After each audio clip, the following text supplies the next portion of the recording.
there were happy and there were wonderful times. Felix went on to talk about the Beatles. They opened for Felix in Oslo when Felix was playing with Joey D and the Starlighters. And then Felix formed the Rascals, and Mike and I really stayed in touch. I was in the Army during those early years, came home to see Felix on television with his first #1 hit, Good Lovin'. And they did People, God Be Free, they did Groovin', they got It's a Beautiful Morning, all the great songs of the Rascals. And Mike and I, Felix elected to the Rock and Roll Hall of Fame a couple of years ago, elected to the Songwriters Hall of Fame. And then in that summer, 3 years ago, Felix was doing a concert at our home in Binghamton, and we spent the day together just reminiscing. And in a sense, to hear someone talk about Janis Joplin, and you do the names, Paul McCartney and John Lennon, and all the people, and then to say, yeah, but, you know, I remember Miguel. And he remembered the spirit that Mike Rouse brought into almost everything that he did.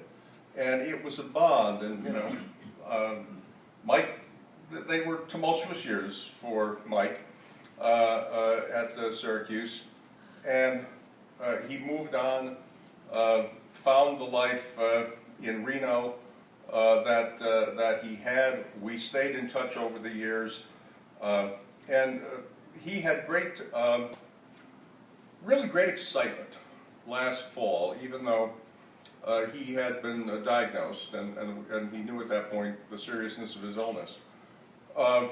But the Rascals were getting back together for a series of reunion concerts last December that they played in Westchester County, produced by a fellow named Stephen Van Zandt, who plays guitar with Bruce Springsteen and appeared on The Sopranos and things like that, and a great fan. And Mike was thrilled that at age 70, Felix was again coming back on stage with his original band. And Mike died 3 weeks before that concert. Norm and I were there at the concert. We then later, the band spent 2 weeks on Broadway this spring, and they are now touring the country with their show called Once Upon a Dream. But Mike took this great pleasure in the arc of life that crazy kid banging on the piano, 50 years later, was still doing what he could do, and doing it with the greatness and the excellence. The specific memory about Mike, and I close with this. To those of you who were the recipients of his letters, and I think we have most of them, and they number 100 or more. Michael, these are the days of writing on pieces of paper.